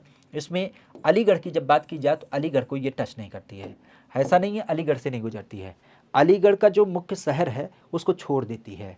इसके पैरेलल क्या होता है, लगभग हमें लगता है 15-20 किलोमीटर की दूरी से ही क्या होता है ये निकल जाती है, ठीक है। कासगंज एटा की तरफ से होके जाती है, लेकिन ये अलीगढ़ को टच नहीं करती है। तो इसी नाते ध्यान रखिएगा अलीगढ़ से इसका कोई संबंध नहीं है। जीटी रोड जिसको हम कई बार शेर शाह सूरी रोड भी नाम देते हैं, उस टाइम पे आप समझिए कि शेर शाह सूरी ने 1545 के पहले का जो समय काल था जब वो हमारे यहाँ पर शासक के रूप में देखने मिलता है, उस टाइम पे इसने बनाया था और इसमें विधिवत व्यवस्था करी थी। हर सड़क के किनारे आप कह सकते हो छायादार पौधे लगवाना, अलग अलग जगह पे बसेरे को बनवाना ताकि कोई रास्ते से गुजर रहा तो वह रात हो जाए तो वहाँ पे रुक जाए, अलग अलग लोकेशन में कुएँ खुदवाना, प्याऊ, ताकि कोई व्यक्ति यात्रा में निकल रहा है तो प्यास वगैरह लगे तो पानी पीने की व्यवस्था हो, मतलब विधिवत तरीके से व्यवस्थित, और आज भी ये रोड आपका विद्यमान है, ठीक है। बेसिक अगर देखा जाए तो उत्तर प्रदेश में किस जिले में आपको द्रोणाचार्य जी का मंदिर आपको दिख मिलता है। द्रोणाचार्य जी के मंदिर की जब बात की जाए तो आपको दिख मिलता है गाजियाबाद, सहारनपुर, गौतम बुद्ध नगर या फिर आपके मेरठ में। द्रोणाचार्य बेसिक आप भी जानते हैं इनका संबंध किससे है। तो द्रोणाचार्य की आज अगर बात की जाए तो ये शुद्ध रूप से आप जानते हैं, पहली बात तो द्रुपद राजा की जब बात की जाए तो राजा द्रुपद के ये मित्र थे, पहली बात। और इनकी जब बात की जाए तो इनका संबंध क्या है, तो इन्होंने कौरव और पांडव की जब बात की जाए तो कौरव और पांडव को क्या किया था, शिक्षा दिया था, अर्थात कौरव पांडव के ये क्या थे, गुरु थे, ठीक है। तो कौरव पांडव के ये गुरु थे। बेसिक अगर देखा जाए तो इनकी जन्मस्थली क्या है, तो इनकी जन्मस्थली आपने कई बार सुना होगा फर्रुखाबाद। फर्रुखाबाद की जब बात की जाए तो फर्रुखाबाद जिले के ये रहने वाले थे, तो फर्रुखाबाद जिले में इनका जन्म माना जाता है। अब यहाँ पे अगर देखा जाए तो द्रोणाचार्य जी का जो मंदिर है वो कहाँ से समित है, तो ये ध्यान रखिएगा, ये वर्तमान में आपके जो गौतम बुद्ध नगर जिला है यहाँ पे इनका एक छोटा सा मंदिर आपको देखने को मिल जाता है। तो गौतम बुद्ध नगर जिले में ध्यान रखिएगा द्रोणाचार्य का मंदिर। वैसे गौतम बुद्ध नगर जिले से आपको याद होना चाहिए ग्रेटर नोएडा, क्योंकि ग्रेटर नोएडा में अभी आपका एक विशेष पहलू डेवलप किया गया है जिसको नाम दिया गया बेदवन पार्क। बेदवन पार्क, इवन इसी संदर्भ में आपने सुना होगा सप्तर्षि पार्क। तो सप्तर्षि पार्क और बेदवन पार्क की जब बात की जाए तो ये आपका यहाँ पे डेवलप किया गया है और जिसका मूल यही है कि जो हमारे ऋषि परंपरा में 7 ऋषि हैं उनको आधारित करते हुए, और वेद वन मतलब जो पुरानी पद्धतियों में हमारे यहाँ पर नीम हकीम की बात की गई है, तो जो परंपरागत तरीके से औषधीय पौधे हैं उनको यहाँ पे लगाया जाएगा। तो ये बेदवन और सप्तर्षि पार्क आपको मिलता है। वैसे नोएडा की जब बात की जाए तो नोएडा का नाम ध्यान रखिएगा, क्योंकि नोएडा में अभी आपने सुना था वेस्ट टू वेटलैंड बनाया गया है, ठीक है। तो वेस्ट टू वेटलैंड की जब बात की जाए तो इसको आपका डेवलप किया गया है, ठीक है। वैसे नोएडा से ही वेस्ट की बात की गई तो यहीं लखनऊ का नाम ध्यान रखिएगा, क्योंकि लखनऊ में जो आपके परंपरागत तरीके से कह सकते हो कि वेस्ट मटेरियल होते हैं, मतलब जो कूड़े कचरे होते हैं, तो उससे आपका क्या किया गया है, यूपी दर्शन पार्क बनाया गया है। तो यूपी दर्शन पार्क की जब बात की जाए तो ये आपके यहाँ पे डेवलप किया गया है। वैसे पार्कों की बात चली है तो एक नाम ध्यान रखिएगा, अभी आपने निषाद राज गुहू का नाम सुना होगा, और इनके नाम से सिंगवेरपुर की धरती की जब बात की जाए तो सिंगवेरपुर की धरती पर क्या किया गया है, एक आपका कह सकते हो निषाद राज गुहू स्मारक आपका बनाया गया है। तो इसको भी थोड़ा सा ध्यान रखिएगा। तो गौतम बुद्ध नगर जिले में द्रोणाचार्य जी का मंदिर आपको कहा जा रहा है। ई विलेज योजना की जब बात की जाए तो यह योजना उत्तर प्रदेश में पहली बार किस जिले से चालू की गई। ई विलेज, ई विलेज का कॉन्सेप्ट क्या है। ई विलेज की जब बात की जाए तो ई विलेज का मतलब ध्यान रखिएगा, पहली बात तो ई है, ई का मतलब क्या होता है, ई का मतलब होता है इलेक्ट्रॉनिक। ये क्वेश्चन कई बार पूछा गया है कंप्यूटर भाषा में, खास करके ये जो ई शब्द लगता है इसका मतलब क्या होता है, तो कंप्यूटर भाषा में ई का मतलब होता है इलेक्ट्रॉनिक। क्योंकि आप भी जानते हैं हमारा जो कंप्यूटर होता है ये सूचना तंत्र के माध्यम में अगर देखा जाए तो इसमें इलेक्ट्रॉनिक जो तरंगे होती हैं वह इसको कनेक्ट करती हैं। आपने भी देखा होगा ये फाइबर मॉड्यूल में जो आपकी तरंगे होती हैं वही क्या करती हैं, आपको इंटरनेट प्रोवाइड करती हैं, और इसी इंटरनेट के माध्यम से हम लोग क्या करते हैं, देश दुनिया की बहुत सारी चीज़ों को जान सकते हैं। मतलब आप समझिएगा कि आप अमेरिका की यात्रा नहीं कर सकते हैं, आप दिल्ली की यात्रा नहीं कर सकते हैं, लेकिन कोई जानकारी आपको ढूंढनी है तो केवल गूगल पे आप टच करते हैं, मतलब इनपुट देते हैं कि हमें ये जानकारी जाननी है, तो वो जानकारी कहीं पर भी होती है वो आपके सामने आके प्रदर्शित हो जाती है। तो ये होता है आपका इंटरनेट। बेसिक अगर देखा जाए तो इसके माध्यम से अब ये बात चली है कि गांव के विकास में खास करके जो चीज़ें महत्वपूर्ण होती हैं, जैसे अगर हम बात करें तो रोजगार की बात हो गई, जैसे हम कह सकते हैं राशन कार्ड की बात हो गई, जैसे आप कह सकते हो कि पेंशन की बात हो गई, जैसे आप कह सकते हो स्कूल में नामांकन की बात हो गई, जैसे आप कह सकते हो छात्रवृत्ति की बात हो गई, या इसके अलावा आप कह सकते हो जैसे लाइसेंस हो गया, ड्राइविंग लाइसेंस वगैरह की जब बात होती है, तो ये सारी चीज़ें हम केवल एक ही छत के नीचे बनवा सकते हैं। और ये किसके माध्यम से, तो ये जो ई विलेज का कॉन्सेप्ट होता है जिसमें आपने सुना होगा एक सेंटर आता है जिसको कहते हैं CHC, कॉमन सर्विस सेंटर, जन सुविधा केंद्र, ठीक है। तो जन सुविधा केंद्र या कॉमन सर्विस सेंटर के माध्यम से इस संकल्पना को हम व्यवस्थित कर पाते हैं। तो अब आपके हर गांव में भी आपका डेवलप किया गया है। इसी के अंदाज में आपने सुना होगा अभी हमारे यहाँ पर पंचायत मित्र को भी नियुक्त किया गया है, क्योंकि पंचायत मित्र का एक कॉन्सेप्ट होगा कि वो गाँव की जितनी भी सूचनाएं होती हैं उसको क्या करें, ऑनलाइन करें। अब ई विलेज योजना की जब बात की जाए तो पहले चरण में से कहाँ से चालू किया गया, तो ये चालू किया गया था कौशाम्बी जिले से। कौशाम्बी जिले की जब बात की जाए तो वहाँ से इसे चालू किया गया। हस्तिनापुर वन्यजीव विहार की जब बात की जाए तो इसकी अभ्यारण्य की नींव कब रखी गई। हस्तिनापुर वन्यजीव विहार की जब बात की जाए तो इसकी नींव कब रखी गई, 1965 में, 1968 में, 1986 में, 1975 के अंतर्गत हस्तिनापुर वन्यजीव विहार। पहली बात तो ये ध्यान रखिएगा। आज हमारी यूपी की जब बात की जाए तो वन्यजीव विहार के कॉन्सेप्ट क्या, वन्यजीव विहार की जब बात की जाए तो अगर हम वन्यजीव विहार की बात करते हैं तो हमारी यूपी में वन्यजीव विहार के सापेक्ष आपने सुना होगा, पहली बात ये वन्यजीव विहार क्यों स्थापित किए जाते हैं, तो आपने सुना होगा हमारे यहाँ पर प्रोजेक्ट क्या बोलते हैं, wild life act. Wild life act की जब बात की जाए तो वाइल्ड लाइफ एक्ट जो बनाया गया है खास करके 1972, जिसके अंतर्गत हमारे यहाँ पे जो भी ऐसे जानवर हैं उनको हमें संरक्षित करना है, तो उसी के अंतर्गत ये आपके स्थापित किए जाते हैं अलग अलग क्षेत्रों में। ये खास करके एक इन सीटो प्रोग्राम होता है कि कोई भी जंगल एरिया होता है उसे हम सुरक्षित घोषित कर देते हैं। वन्यजीव विहार की जब बात की जाए तो संयोग से आप कह सकते हो हमारे यूपी में जो पहला है उसका नाम क्या है, उसका नाम है चंद्रप्रभा वन्यजीव विहार। चंद्रप्रभा वन्यजीव विहार की जब बात की जाए तो ये कहाँ पे दिख मिलता है, तो ये आपके चंदौली जिले में दिख मिलता है। तो चंदौली जिले में चंद्रप्रभा वन्यजीव विहार स्थित है। इसी तर्ज पर अगर देखा जाए तो आपने सुना होगा हमारे यूपी का सबसे बड़ा की जब बात की जाए तो उसका नाम क्या है, उसका नाम है हस्तिनापुर वन्यजीव विहार। ठीक है, तो हस्तिनापुर वन्यजीव विहार की जब बात की जाए तो ये हमारे यूपी का सबसे बड़ा हो जाता है। बेसिक अगर देखा जाए तो जो मेरठ, अमरोहा ये सारे जिले हैं वहाँ पर इसका विस्तार होता है। इसके अलावा अगर देखा जाए तो हमारे यूपी का सबसे छोटा, ठीक है, यूपी की जब बात की जाए तो यूपी का जो सबसे छोटा है ये कहाँ से समित है, तो सबसे छोटा की जब बात की जाए तो आपने नाम सुना होगा महावीर स्वामी वन्यजीव विहार। ठीक है, महावीर स्वामी वन्यजीव विहार ये कहाँ से समित है, तो महावीर स्वामी वन्यजीव विहार की जब बात की जाए तो यह आपके यूपी के ललितपुर जिले में दिख मिलता है। तो यूपी का जो ललितपुर जिला है वहाँ पे इसकी अवस्थिति हो जाती है। अब इस वन्यजीव विहार की जब बात की जाए तो इसकी स्थापना कब करी गई, तो ये किया गया 1986 में। कब किया गया, 1986 की जब बात की जाए तो 1986 में इसकी स्थापना हुई है। हस्तिनापुर वन्यजीव विहार जो आपके मेरठ पे पड़ता है। हस्तिनापुर बेसिक आप रिलेट कर सकते हैं कि ये कौरवों की राजधानी थी और कौरवों की संख्या कितनी थी, सैकड़ों, तो संख्या ज़्यादा थी मतलब बड़ा। तो इन द सेंस हम कह सकते हैं कि हस्तिनापुर वन्यजीव विहार ये हमारी यूपी का सबसे बड़ा हो जाता है।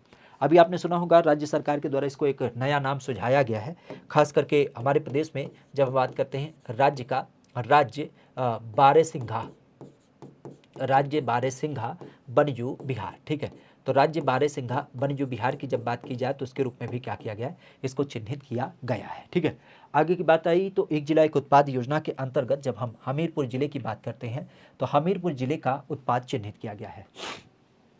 हमीरपुर जिले का उत्पाद चिन्हित किया गया है जूता, इत्र, हींग या फिर हैंडलूम। यूपी में हमीरपुर जिले का एक उत्पाद चिन्हित किया गया है। पहली बात तो ये ध्यान रखिएगा, एक जिला एक उत्पाद योजना हमारे यहाँ पर कहाँ से चालू की गई, तो जापान देश को देख करके हमने क्या किया, अपने यहाँ पे चालू किया। कब चालू किया था, तो ये भी आप जानते हैं 24 जनवरी 2018 को। 24 जनवरी 2018 जब हमारे यहाँ पर यूपी दिवस आयोजित किया जा रहा था। वर्तमान में अगर देखा जाए तो वर्तमान में इसकी ब्रांड एम्बेसडर कौन है, तो आप भी जानते हैं कंगना रनौत। ठीक है, कंगना रनौत की जब बात की जाए तो ये इसकी ब्रांड एम्बेसडर है। दो तीन नाम ध्यान रखिएगा, जैसे सबसे पहली बात अगर कही जाए तो इसके बारे में चालू करने का मतलब क्या था, इसका मतलब था कि हमें स्थानीय जो हमारे उत्पाद हैं या जो हमारे स्थानीय विभिन्न प्रकार के कलाएं हैं, प्रोडक्ट हैं, कला संस्कृति है, उसको संरक्षित करना और स्थानीय उत्पाद के उत्पादन को बढ़ावा देना। इसका मतलब रोजगार सृजन करना, और रोजगार सृजन करना मतलब एक तरीके से पलायन को रोकना। ठीक है, तो ये मुख्य उद्देश्य के साथ इसे चालू किया गया। सरकार इसमें क्या सहयोग करेगी, ब्रांडिंग करेगी, पैकिंग करेगी, प्रचार प्रसार करेगी ताकि अन्य लोग क्या करें, इसको खरीदें। हमारे यूपी में जो चीज़ें आपकी चूज की गई हैं जैसे हींग, हींग आपके हाथरस से चिन्हित है। कन्नौज की जब बात की जाए तो कन्नौज आपके इत्र के लिए फेमस है। और जूते की जब बात की जाए तो जूता, और कैसा जूता, जो आपके हाथों से बनाया जाता। तो हस्तनिर्मित जूती की जब बात की जाए तो हस्तनिर्मित जूती के लिए क्या चिन्हित किया गया है, तो वह आपका चूज किया गया है आपका हमीरपुर जिला। तो हमीरपुर जिले की जब बात की जाए तो ये हस्तनिर्मित जूती के लिए आपका चुना गया है। ठीक है, एक नाम आता है कि उत्तर प्रदेश के किस जिले में आईटी पार्क स्थापित किया जा रहा है। आईटी पार्क की जब बात की जाए तो आपके स्थापित किया जा रहा है अयोध्या में, सहारनपुर में, कानपुर में, हमीरपुर में। आईटी पार्क, आईटी पार्क मतलब आप कह सकते हो कि इंफॉर्मेशन टेक्नोलॉजी। आज इंफॉर्मेशन टेक्नोलॉजी की जब बात की जाए तो आप कह सकते हो कि जिसको हिंदी में हम कहते हैं सूचना प्रौद्योगिकी। सूचना प्रौद्योगिकी, वैसे सूचना प्रौद्योगिकी वर्तमान मंत्री कौन है, तो आप भी जानते हैं अनुराग ठाकुर। ठीक है, सूचना प्रौद्योगिकी की जब बात की जाए तो सूचना प्रौद्योगिकी के संदर्भ में जैसे आज हम क्या कर रहे हैं, खास करके 5G के ऊपर बात करते हैं। 5G मतलब फिफ्थ जनरेशन। आपने सुना होगा जैसे हम बात करते हैं एआई के बारे में, एआई मतलब आर्टिफिशियल इंटेलिजेंस, कृत्रिम बुद्धिमत्ता। तो अब इन सारे मुद्दों के ऊपर जैसे आपने देखा होगा विभिन्न प्रकार के मुद्दों के ऊपर हमें क्या करनी है, कोडिंग करनी है, विभिन्न प्रकार के रहस्यों को हमें सुलझाना है। तो ऐसे जो सूचना प्रौद्योगिकी को ऊपर आधारित करते हुए जैसे रोबोटिक्स की जब बात की जाए तो इन सारे मुद्दों को आधारित करते हुए हमारे यहाँ पर अभी क्या किया गया है, खास करके एक आईटी पार्क स्थापित किया गया है। तो ये कहाँ पे स्थापित किया गया है, तो ये अभी देश का अपने आप में पहला हो जाता है जो सहारनपुर में स्थापित किया गया है। तो सहारनपुर के अंतर्गत ये देश का पहला आईटी पार्क अपने आप में, जिसमें 5G, एआई, कोडिंग, रोबोटिक्स, इन सारे बुनियादी मुद्दों के ऊपर शोध किया जाएगा। तो सूचना प्रौद्योगिकी को आधारित करते हुए ये सहारनपुर नाम ध्यान रखिएगा। वैसे सहारनपुर क्या है? सहारनपुर हमारे यूपी का सबसे उत्तरी जिला है और आप भी जानते हैं यहाँ से यमुना नदी प्रवेश करती है और यमुना नदी प्रवेश करती है। तो इसी क्रम में ध्यान रखिएगा, यहाँ यमुना नदी की जब बात की जाए तो यमुना नदी के ऊपर आधारित एक आपका इस पर क्या किया गया है, कह सकते हो कि नहर बनाई गई है, जिसे हम कहते हैं पूर्वी यमुना नहर। ठीक है, पूर्वी यमुना नहर तो यूपी की सबसे पुरानी नहर भी मानी जाती है, खास करके अगर इसकी बात की जाए। ठीक है, तो यूपी की सबसे पुरानी नहर आपकी पुरानी यमुना नहर, पूर्वी यमुना नहर, ये सहारनपुर में देख मिलती है। गैसो हॉल पायलट परियोजना ये हमारे यहाँ पर चालू की गई। गैसो हॉल पायलट परियोजना ये हमारे यहाँ पर चालू की गई प्रयागराज, कानपुर, लखनऊ या बरेली में। गैसो हॉल पायलट परियोजना, पायलट मतलब होता है किसी परियोजना को जब हम किसी एक क्षेत्र विशेष में चालू करते हैं और उसका ट्रायल करके ये देखने की प्रयास करते हैं कि ये क्या आगे कंटिन्यू रह सकती है, इससे क्या फ़ायदा है या नुकसान है। ठीक है, तो पायलट प्रोजेक्ट रूप में इसे चालू किया गया गैसो हॉल। तो गैसो हॉल की जब बात की जाए तो इसे कहाँ से चालू किया गया, तो इसे मुख्य रूप से ध्यान रखिएगा, ये आज हमारे बरेली में चालू किया गया। ठीक है, बरेली की जब बात की जाए तो बरेली की धरती से इसे चालू किया गया। वैसे बरेली की जब बात की जाए तो बरेली किस रूप में जानी जाती है? बांस बेत की नगरी जानी जाती है। बरेली की जब बात की जाए तो बरेली में आपने सुना होगा भरतौल गाँव। भरतौल किस लिए फेमस है? तो आरओ जल देने वाला पहला गांव हो जाता है। बरेली में आपने सुना होगा अन्नपूर्णा मॉल के बारे में, अन्नपूर्णा मॉल। अन्नपूर्णा मॉल की जब बात की जाए तो इसका मतलब क्या है? पीडीएस की जो सामग्री मिलती होती है, सस्ते गल्ले की दुकान, तो वो सारी चीज़ें यहाँ पे आपको मिल जाती हैं। बरेली अगर देखा जाए तो बरेली को हम लोग क्या कहते हैं, अपने यहाँ पे नाथ नगरी के रूप में जानते हैं। और अभी आपने सुना होगा यहाँ पे नाथ कॉरिडोर आपका बनाया जा रहा है। ठीक है, तो नाथ कॉरिडोर की जब बात की जाए तो ये आपका डेवलप किया जा रहा है। और बरेली में ही आपने सुना होगा खास करके यहाँ पे आंवला पड़ता है और आंवला के संदर्भ में आपने सुना होगा यहाँ पे एक उर्वरक फैक्ट्री है। ठीक है, तो उर्वरक फैक्ट्री की जब बात की जाए तो उर्वरक फैक्ट्री का नाम ध्यान रखिएगा, ये आपके आंवला में पड़ता है। ठीक है, बरेली का नाम विशेष तौर पे है। उत्तर प्रदेश के किस जिले में गुड़िया पूर्णिमा मेला आपका आयोजित किया जाता है? नाम आता है कानपुर में, प्रयागराज में, देवरिया में या फिर आपके मथुरा में। गुड़िया पूर्णिमा मेला, गुड़िया पूर्णिमा मेला कहाँ पे आयोजित होता है? कानपुर में, प्रयागराज, देवरिया, मथुरा। पहली बात तो ये ध्यान रखिएगा, मेले की बात चली है तो मेला का संबंध क्या होगा?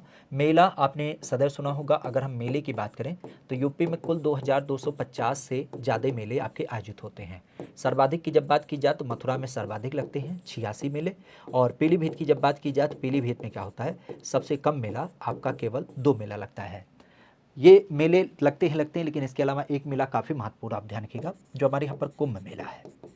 कुंभ मेला चूँकि ये प्रत्येक 12 वर्ष के अंतराल पे लगता है और इसकी खास बात क्या है कि 12 वर्ष के अंतराल के लगने के ऊपर लगने वाला ये मेला जो है, इसको वर्तमान में यूनेस्को अमूर्त विरासत सूची में शामिल किया गया है। ठीक है, कब शामिल किया गया था? 2017 में, क्योंकि आप भी जानते हैं इसमें करोड़ों श्रद्धालु आते हैं। ठीक है, तो इस कारण से कहाँ पर लगता है तो ये आप भी जानते हैं, हमारे यूपी के प्रयागराज में, प्रयागराज के अंतर्गत ये आपका आयोजित होता है। अब गुड़िया पूर्णिमा मेला की जब बात की जाए तो ये कहाँ पे आयोजित होता है? तो आपके मथुरा में। वैसे मथुरा का नाम ध्यान रखिएगा, यहाँ पे कंस बध मेला भी आयोजित होता है। यहाँ पे आप नाम सुने होंगे किसके रूप में? झूला मेला। ठीक है, झूला मेला की जब बात की जाए तो ये आपका आयोजित होता है। खास करके कृष्ण जन्मोत्सव की जब बात की जाए तो कृष्ण जन्मोत्सव का आयोजन यहाँ पे किया जाता है। ठीक है, इसके अलावा अगर देखा जाए तो दाऊ जी का मेला। ठीक है, दाऊ जी के संदर्भ में अगर देखा जाए तो यहाँ पे देव छठ का मेला आपका आयोजित किया जाता है। तो ऐसे कई सारे मेले आपके मथुरा जिले में देख मिलते हैं। एक नाम देवरिया से ध्यान रखिएगा, देवरिया में एक मंदिर है जिसका नाम है रेणुकेश्वर महादेव का मंदिर। ठीक है, रेणुकेश्वर महादेव के मंदिर की जब बात की जाए तो ये देवरिया में पड़ता है। और देवरिया से एक नाम आपको याद आना चाहिए, हमारे यूपी में एक देवरिया ताल स्थित है। लेकिन देवरिया ताल कहाँ पे स्थित है? तो ये यूपी में देवरिया में नहीं बल्कि कन्नौज जिले में पड़ता है। ठीक है, तो कन्नौज जिले का नाम ध्यान रखिएगा जहाँ पे देवरिया ताल स्थित है। ठीक है, बाकी कानपुर की जब बात की जाए तो कानपुर में आपने सुना होगा बिठूर महोत्सव। ठीक है, बिठूर महोत्सव की जब बात की जाए तो ये कहाँ पे लगता है? ये आपके कानपुर में आपका आयोजित किया जाता है। मथुरा किस नदी के किनारे स्थित है? ये भी लगे हाथ ध्यान रखिएगा, मथुरा आपके यमुना नदी के किनारे स्थित है। ठीक है, यमुना नदी के किनारे आपका मथुरा स्थित है। ठीक है, आगे की बात करें तो कहा जा रहा है कि ये जो सुहेल देव विश्वविद्यालय स्थित है, ये कहाँ पे आपका स्थापित है? राजा सुहेल देव के नाम पे एक विश्वविद्यालय स्थापित किया जा रहा है। कहाँ पे? सुल्तानपुर में, अम्बेडकर नगर, गोरखपुर या फिर आपके आजमगढ़ में? कौन सा लोकेशन है जहाँ पे राजा सुहेल देव के नाम पे एक विश्वविद्यालय आपका स्थापित किया जा रहा है? राजा सुहेल देव के नाम पे एक विश्वविद्यालय स्थापित किया जा रहा है।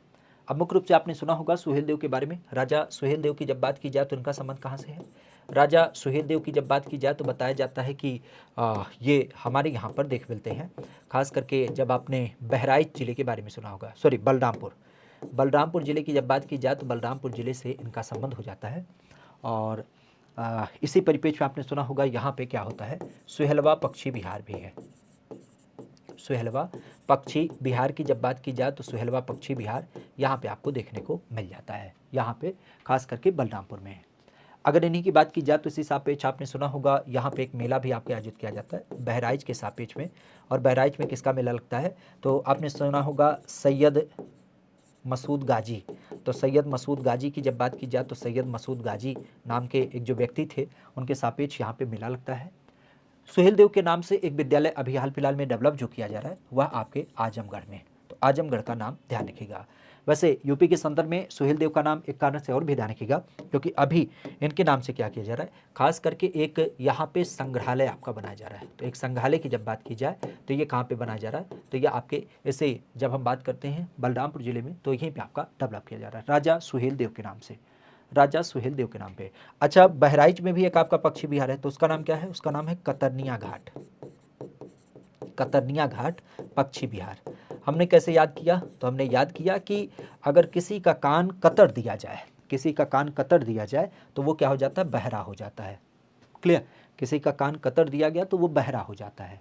और इसी तरीके से अगर देखा जाए तो यहाँ पर क्या है, सुहेलवा। सुहेलवा मतलब कोई अगर हलवा खाता है, कोई हलवा ज़्यादा मात्रा में खाता है तो वो मजबूत होगा। भाई हलवा पूड़ी खाओगे तो क्या होगा? मजबूती तो होगी। तो मजबूती होने का मतलब हलवा खाने से आप क्या होगे? बलिष्ठ हो जाओगे। ठीक है। एक नाम और ध्यान रखिएगा, कई बार आपने सुना होगा पार्वती गौरा के बारे में। ठीक है। तो पार्वती अरंगा की जब बात की जाए, पार्वती अरंगा का संबंध कहाँ से है? ये आपके गोंडा में पड़ता है। ठीक है, गोंडा। तो पार्वती मैया का एक नाम और था गौरा देवी। ठीक है। तो पार्वती का संबंध गौरा से। और इसी तरीके से एक नाम और आपने सुना होगा सुहागी बरवा। सुहागी बरवा। तो सुहागी बरवा की जब बात की जाए तो सुहागी बरवा कहाँ से है? ये आपके महाराजगंज से समेत है। तो आपने सदैव सुना होगा कि जब महिला की शादी हो जाती है तो उसका पति परमेश्वर होता है, देवता होता है। ठीक है। हे भगवान, कितने देवता बेचारे देखो परेशान है। सुहागी बरवा की जब बात की जाए तो सुहागी बरवा मतलब सुहागन, और सुहागन का देवता मतलब महाराज। ठीक है। तो आपने अक्सर देखा होगा कि शादी के बाद महिलाएं क्या कहती हैं कि हमारे पति हमारे देवता हैं, हमारे लिए वो महाराज हैं। तो जब भी कोई सुहागन तो उसके लिए महाराज। ठीक है। आगे की बात करें, कहा जा रहा है कि उत्तर प्रदेश में पर्यटन और सांस्कृतिक परिषद गठन हमारे यूपी के जिलों में किया जाएगा। लेकिन अब यूपी के कितने जिलों में किया जाएगा? बड़ा खुश हुए हैं बेचारे। ही दादा, पता नहीं कब ब्याह होगा। नौकरी पा जाओ, नौकरी नौकरी पा जाओगे, सारा पुण्य आ जाएगा और सारा पाप धुल जाएगा। ठीक है। अगर बात बढ़िया घरे ब्याह होगा। वो जो लड़की का बाप तुमको ठुकरा रहा था ना, लड़की तुमसे इतर उतर जा रही थी, सभी लोग मिल करके तुम्हारा रिश्ता फाइनल करेंगे और कहेंगे यह लड़का तो है, पूरे गांव में सोना नहीं, हीरा नहीं, डायमंड नहीं, प्लेटिनम है, एक साथ ही ब्याह होगा। पर्यटन के परिप्रेक्ष्य में सांस्कृतिक परिषद का गठन कितने जिलों में किया जाएगा? 25, 70, 73 या 75? अब मुख्य रूप से आप भी जानते हैं कि आज हमारे यहाँ पर पर्यटन को सरकार बड़ी तेजी से बढ़ावा दे रही है। और इस दिशा में आपने सुना होगा कि विभिन्न लोकेशन में आपके पर्यटन सर्किट वगैरह आपके डेवलप किए जा रहे हैं। इवन आपने सुना होगा कि थीम आधारित आपके कह सकते हो कि थीम सर्किट को डेवलप किया जा रहा है, या थीम आधार पर आप कह सकते हो कि थीम पार्क को आपका डेवलप किया जा रहा है। इवन आपने सुना होगा कि नेचुरल एडवेंचर को ध्यान में रखते हुए विभिन्न प्रकार के आपके नई नई खोजों को किया जा रहा है। अब इसी संदर्भ में यूपी के जो आपके 75 जिले हैं उनको इनमें चिन्हित किया गया है। तो यूपी के 75 जिलों में ऐसे आपके क्या होंगे, चीज़ें डेवलप की जाएंगी। वैसे वर्तमान में अगर हमारे यूपी के पर्यटन मंत्री की बात की जाए तो उनका नाम क्या है? तो पर्यटन मंत्री के रूप में आपने नाम सुना होगा, उनका नाम है जयवीर सिंह। तो जयवीर सिंह की जब बात की जाए तो ये कौन है? ये वर्तमान हमारे पर्यटन मंत्री के रूप में जाने जाते हैं। एक नाम और ध्यान रखिएगा, अभी हमारे सरकार के द्वारा एक विधायक एक पर्यटन स्थल नाम की योजना को भी अभी हमारे यहाँ पर चिन्हित किया गया है। ठीक है। तो एक विधायक एक पर्यटन स्थल, इस योजना को भी आपका चिन्हित किया गया है। मतलब ये है कि विधायक जी अपने क्षेत्र में एक स्थल को चिन्हित करें, उसको डेवलप करें, पर्यटन साइट के रूप में व्यवस्थित करें, ताकि अगर ऐसा करते हैं तो आप भी समझ सकते हैं कि 403 विधायक हैं हमारे केवल विधानसभा के, और 100 विधायक हैं आपके विधान परिषद के। तो 503 लोग आप कह सकते हो कि ये क्या कर सकते हैं, 503 स्थल एक साल में डेवलप होंगे। अब आप समझिएगा 5 साल में कितने हो जाएंगे, 5×5 = 25, मतलब 5 साल में 2500 नए स्थल ऐसे चिन्हित हो जाएंगे जो पर्यटन साइट के रूप में होंगे, और इससे ज़्यादा इनकम शायद कोई कर पाए, क्योंकि ये सारी चीज़ें ऑलरेडी स्थापित हैं। केवल उसमें थोड़ी सी साफ़ सफाई, प्याऊ की व्यवस्था करा देना, पहुँचने के लिए रास्ते वगैरह का प्रबंध करा देना, या वहाँ पे रहने खाने का प्रबंध करा देना, यही बेसिक चीज़ें वहाँ पे डेवलप करनी है, तो उसके लिए आपका चिन्हित किया गया। ठीक है, बात आती है कि कौन सी नदी यमुना नदी की सहायक नदी नहीं है। ठीक है, यमुना नदी की सहायक की जब बात की जाए तो उसकी सहायक नहीं है। नाम आता है हिंडन, बेतवा, केन या फिर कृष्णा। बेसिक अगर देखा जाए तो इसका संबंध आपको दिख मिलता है यमुना। यमुना की जब बात की जाए तो यमुना का संबंध क्या है, यमुना बेसिक आप भी जानते हैं, जिसको हम कालिंदी भी कई बार नाम देते हैं। ठीक है, अगर इसकी बात की जाए तो इसके बारे में आपने सुना होगा, कहाँ से निकलती है, यमुनोत्री से। और यमुनोत्री से जब निकलती है तो ये स्वयं में अपने आप में एक नदी होती है, लेकिन बीच बीच में कई सारी नदियाँ मिलती हैं। जैसे हिंडन नदी के बारे में आपने सुना होगा, ये गौतम बुद्ध नगर जिले में मिलती है। गौतम बुद्ध नगर जिले में आकर के क्या करती है, इसके साथ मिल जाती है। वैसे हिंडन आपका जो गाजियाबाद है, वो गाजियाबाद इसी के किनारे आपका बसा हुआ है। ठीक है, बेतवा की जब बात की जाए तो बेतवा के बारे में आपने सुना होगा, जो हमीरपुर का लोकेशन है, इस हमीरपुर लोकेशन में क्या करती है, ये आके मिल जाती है। बेतवा पे ही आपका माता टीला बांध वगैरह बनाया गया है। ठीक है, और केन नदी की जब बात की जाए तो केन नदी आपका बांदा का जो एक लोकेशन है भोजहा, वहाँ पे आके केन नदी क्या करती है, इससे मिल जाती है। तो बचा कृष्णा नदी। कृष्णा की जब बात की जाए तो वैसे ही नाम पता चल रहा था, क्योंकि कृष्णा की जब बात की जाए तो ये क्या होती है, ये दक्षिण भारत की एक बड़ी महत्वपूर्ण नदी के रूप में जानी जाती है।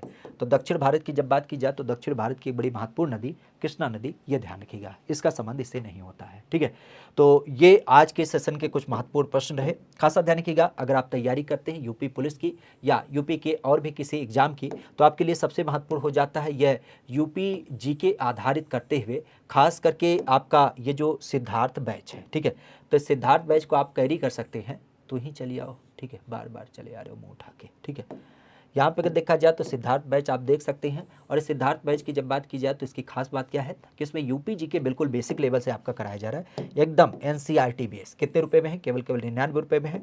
और यहीं पर ध्यान रखिएगा, अगर आप यूपी पुलिस की तैयारी करते हैं और यूपी में प्रैक्टिस करना चाहते हैं तो उसके लिए आपके 10 अंग्रेजी और 10 हिंदी भाषा के मतलब 20 टेस्ट आपको दिए जा रहे हैं, और ये भी कितने में दिया जा रहा है, तो ये भी केवल केवल 20 रुपये में दिया जा रहा है। तो आप यहाँ से आप इसे देख सकते हैं। कहाँ पर मिलेगा, तो ये मिल जाएगा आपके Android application GK GS by Amit Pandey नाम के जो एप्लीकेशन है उसके ऊपर। ठीक है, तो इस चीज़ को ध्यान रखिएगा।